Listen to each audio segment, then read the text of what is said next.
Well, good morning, everyone. And as we start off today, Hurricane Ian is going to be a major component of our forecast throughout much of this week. Quick apology. Last week, I was thinking that Tropical Depression 9, as it moves south of Jamaica, would get the name Hermine. But the National Hurricane Center named a system way off the coast of Africa Hermine, which meant that this system here, TD9, when it got upgraded over the weekend to tropical storm status, it got the name Ian. So I just apologize for that confusion last week. Well, Ian is right now a Category 1 strength hurricane with max sustained winds at 75. We got hurricane warnings out from Jamaica over to parts of Cuba. But the concern is as it moves toward Florida that it could reach Category 2, Category 3 in strength, maybe even stronger given the conditions here are quite favorable. Now, my biggest concern initially is the newest track brings it a bit farther to the north, takes it just north of Tampa, and then brings it in over the very agriculturally productive areas that are down here in the southeast. Last week's forecast brought this over southern Florida and kept it out over open ocean before bringing it along the east coast. So much different track than what we discussed last week. Now, the concern here is that historically, this particular setup, this track, is not very common. It happens, but it's not very common. In fact, the last time we saw a system do this was Hurricane Gladys back in 1968, and it made this turn just to the north of Tampa. Now, my concern about Tampa is elevation, which you can click on an elevation map in today's report, and also the fact that there's 3 million people that live in this metro area. And so with low elevation and open bay, if the hurricane goes to the north of it, we take the strongest winds into Tampa Bay, which could cause some substantial storm surge. I don't yet know what that storm surge is going to look like, nor do I know if the track is going to follow something close to Gladys, which is what you're looking at here. So we're going to rely on the latest from the National Hurricane Center. They're the best in the business with this, and they're projecting wind speeds possibly 130 miles an hour or greater. What's influencing the track of this is seen here with the upper level winds, okay? Well, really, this is the near surface wind, but it's about a mile above our heads. We're just kind of following the flow of the atmosphere. So there's the large ridge in the west that's opening up. We have excessive heat warnings down here for Southern California. Very strong winds that are orbiting around this trough that's right here between Ontario and Quebec. So expect 20 to 30 plus mile an hour winds throughout a big section of the Midwest. But there is what we call a zone of deformation that's happening right over Florida.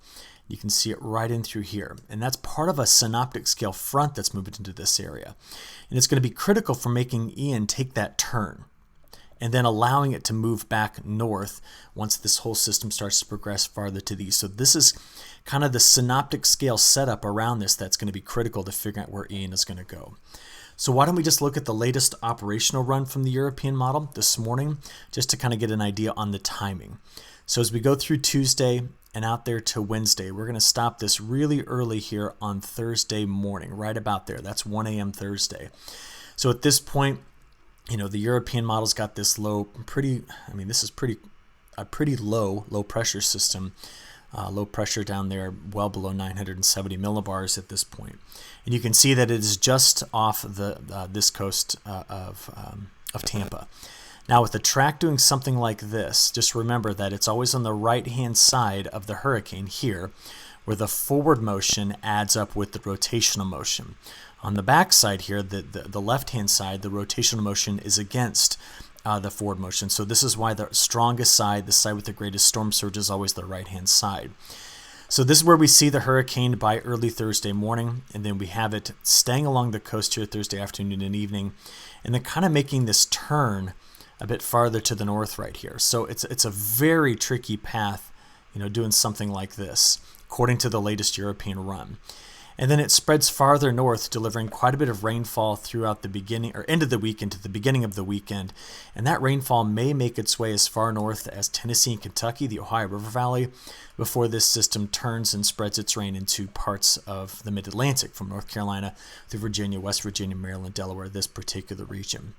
We add up all that rainfall, and this is what we end up seeing. So this is through the end of the week. Now let's get into the weekend and then early next week. And we can see that 1 week forecast somewhere in Florida could pick up a foot of rain out of this. This is still yet to be seen where the heaviest rain is. We're just looking at the risk areas. But 2 to 5 inches of rain are possible across parts of the southeast, getting over towards Tennessee and Kentucky. This will be very disruptive to a lot of crops, including cotton, corn and soybeans, and the crops grown here, the east, including tobacco. This is going to be a very disruptive system. Now, just thinking about that, let's see where we came out of this weekend, because this weekend delivered some nasty storms into parts of Wisconsin. We had some storms in the mid-Atlantic and also some storms in the Arklatex region that produced severe straight-line winds. But this is our weekend rainfall, and what we want to do is kind of see where things are going to be going here in the near term. So let's get this queued up here. This is this morning. Now, the deeper trough over New England, that's where a lot of the showers are going to be through Tuesday into Wednesday. See that? So we're just kind of playing this back and forth today into Tuesday and then eventually into Wednesday. So we have just cloud cover, cooler conditions, and scattered rain. Now the the high-res NAM, which is what you're looking at, it appears that it's got, maybe it's a boundary condition with the model, or it's just been initialized too far to the west, but you can see where it is putting currently Ian. I think Ian's going to be a little bit closer to the coast, maybe here rather than there. We'll have to just watch to see how that all evolves. But take note that on Wednesday afternoon, we had a coastal low coming into parts of the Pacific Northwest. So when we start to stitch together the next 7 days by this morning's WPC map, again, we're looking at most of the precipitation curling around that upper level low and then coming in from Ian. There's going to be a lot of places that throughout the next 7 days really miss out on a lot of rainfall. Let's go ahead and look at it, though, with the high-res European model. Let's try to take this out 10 days here. So we've already seen through Wednesday midday. So here we are. High pressure settles in. We're going to talk about the low temperatures here and the risk of frost in parts of the Midwest in a moment. As we play toward Thursday and into Friday, we do have the low that comes into the Pacific Northwest. See it? That could, by late this week, emerge in parts of Montana. And then through the early parts of the weekend, spread some light rain in and around this low coming through parts of the, the western plains, the northern plains. It'll be at this point on Sunday afternoon that we got what's left of Ian still spreading rain, possibly from Tennessee and Kentucky, northern Alabama, Florida, Georgia into South Carolina, and then into parts of the mid-Atlantic. So if we kind of just look at all of this again and summarize it in a couple of maps, let's just do it here. This is the week 1 precipitation anomalies, and that's the week 2. So we continue to favor drier conditions for more folks to just get in and get a lot of harvest work done right in through this area. Whereas the low that comes through parts of the Northwest delivers rain here this weekend. And of course, this is from Ian, and the scattered showers here in New England are from the deeper trough. If we want to look at it another way, this is the chance of getting less than a half inch of rainfall through the next 10 days. So you can see those regions that are going to be opening up for drier conditions.